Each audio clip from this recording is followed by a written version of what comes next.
Fortunately, the royal family, it's not quiet on their front at the moment, as you know, Alex. So otherwise, I'm doing fine. See, I thought you'd had a few too many vodkas and were inviting me to your bedroom.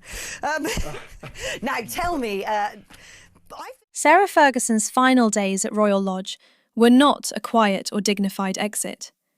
According to multiple reports, her departure was rushed, secretive, and deeply humiliating. Sources describe the former Duchess of York being smuggled in and out of the Windsor estate under cover of darkness, hiding in the back seat of a car, surrounded by half-packed belongings and Amazon deliveries. It was a scene far removed from the royal life she once lived, and it appears to mark a dramatic turning point for Sarah Ferguson. The most striking detail is this: Sarah Ferguson is now effectively without a permanent home. After her disgraced ex-husband Andrew Mountbatten Windsor was abruptly forced out of Royal Lodge, she was left without a base of her own. I feel very sorry for the royal family with everything that's been going on with Andrew Mountbatten Windsor. The King saying, look, of course he would help any police investigation should he be asked to. Do you think that there's anything in here that's going to really cause a problem for the royal family, or are we able to sort of draw a line and go, look? While Andrew has continued to be seen walking the Windsor grounds and even waving to members of the public, Sarah reportedly vanished almost entirely from view. Sources quoted by the Daily Mail say Sarah had already been quietly preparing for the worst. In the weeks leading up to the sudden eviction, she was said to be slipping in and out of the 30-room mansion unnoticed. Unlike Andrew, who continued to appear around the estate, Sarah allegedly avoided being seen altogether. One source claimed she was driven in and out by car, lying flat on the back seat to avoid detection. This secrecy appears to have intensified after a fresh batch of Epstein-related emails were released, reigniting scrutiny of Sarah's past relationship with the convicted sex offender.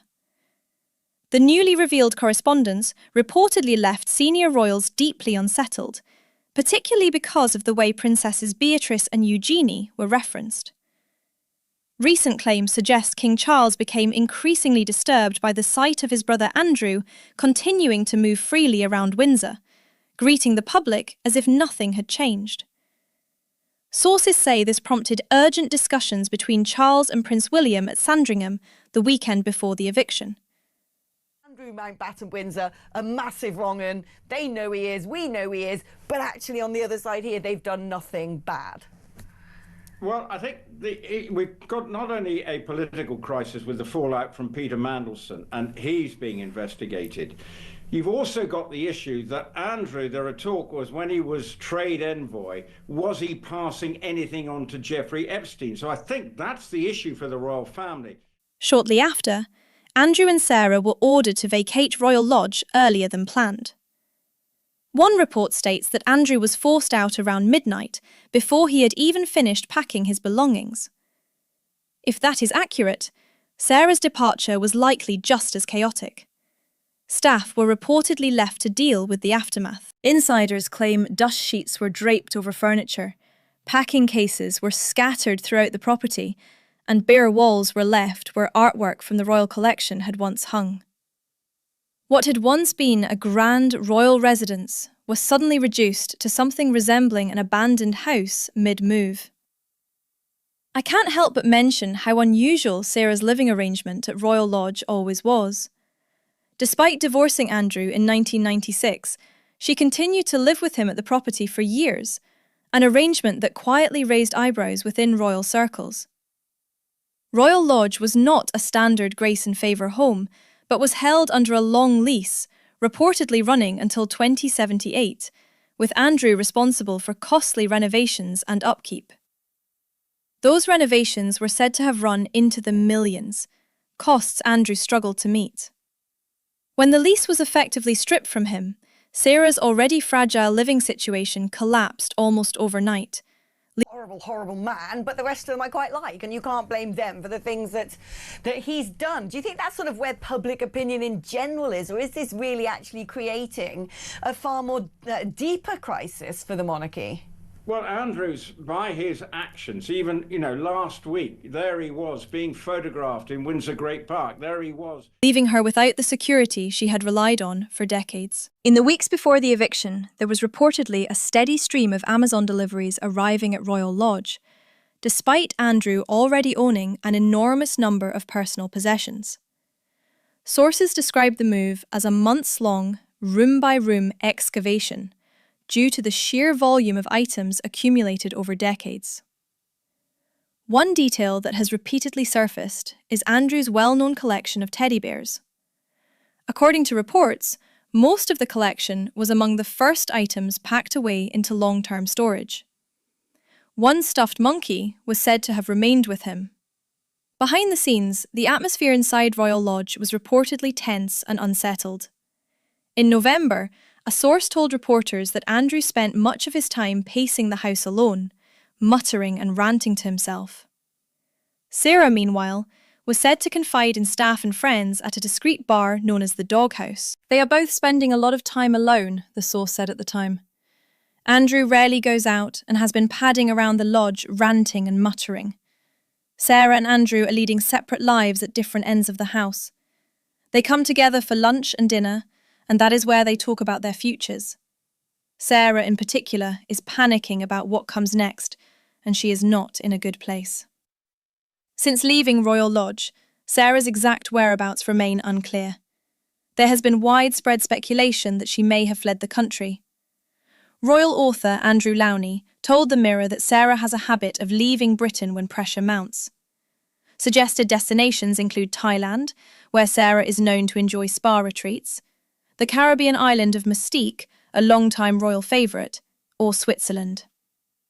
At one point, rumours circulated that she was staying at Richard Branson's Necker Island, but Branson's representatives issued a firm denial. Despite the speculation, recent reports suggest that Sarah would prefer to remain in Windsor long-term. Former Duchess of York, Sarah Ferguson, has been labelled desperate and a degenerate in the latest instalment of the Epstein files, with emails between her and Jeffrey Epstein revealing she was regularly chasing money and attention from the convicted pedophile. Finances may make that impossible. According to Yahoo Finance, her estimated net worth is around £752,000. Property prices in Windsor make even modest housing out of reach, with terraced homes reportedly selling for well over £800,000. What Sarah cannot escape, regardless of where she stays, is the renewed impact of the Epstein scandal on her daughters. Newly released emails and documents have reportedly shocked Princesses Beatrice and Eugenie. According to the correspondence, Andrew allegedly sent photographs of his daughters to Epstein. In another deeply uncomfortable exchange, Sarah made a crude joke about Eugenie's sex life in an email to Epstein.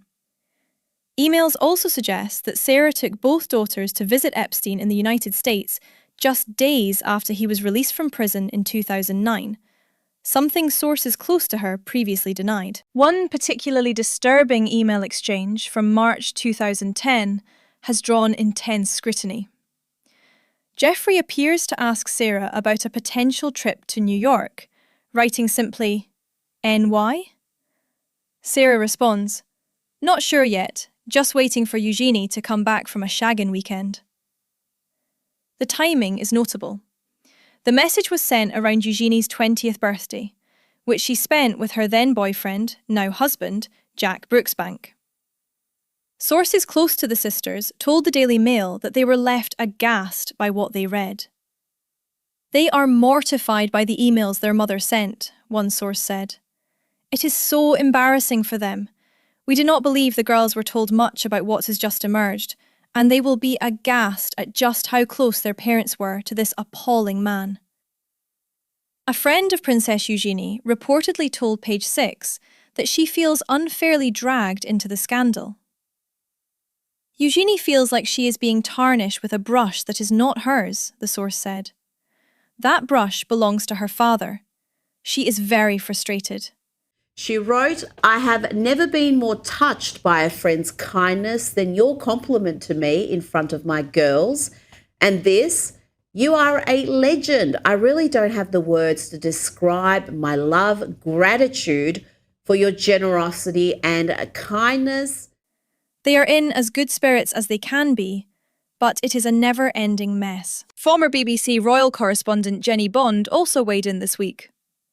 Sarah has always been quite likeable in many ways, she said. I hesitate to criticise another mother's parenting, but I do ask what kind of mother would take her daughters, then aged 19 and 20, to Miami to have lunch with a convicted criminal who had been out of jail for just 5 days. Bond added that joking about Eugenie's private life in emails was deeply insensitive and damaging. She said Sarah will have to question not only her reputation, but the damage done to her relationship with her daughters. Despite keeping a low profile, reports suggest that Sarah remains defiant. According to the Mail, around the time the latest files were released, she was reportedly in talks with an author about a new ghost-written memoir.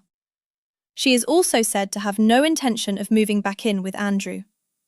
Andrew Lowney told the Mail, I think she still believes that without him weighing her down, she can make some kind of comeback. Throughout all of this, Andrew Mountbatten Windsor has continued to insist he has done nothing wrong. A source told the Mail that he feels hard done by and unfairly treated. Sarah, meanwhile, has reportedly maintained that she barely had any involvement in any of this mess, despite the volume of emails suggesting otherwise. Both Sarah Ferguson and Andrew Mountbatten Windsor have been approached for comment. Neither has responded to the latest revelations. And that is where things stand. Do you think Sarah Ferguson can ever recover from this? Or has the damage finally become permanent? Let me know what you think in the comments. And if you want to stay up to date with the latest royal stories, make sure you subscribe.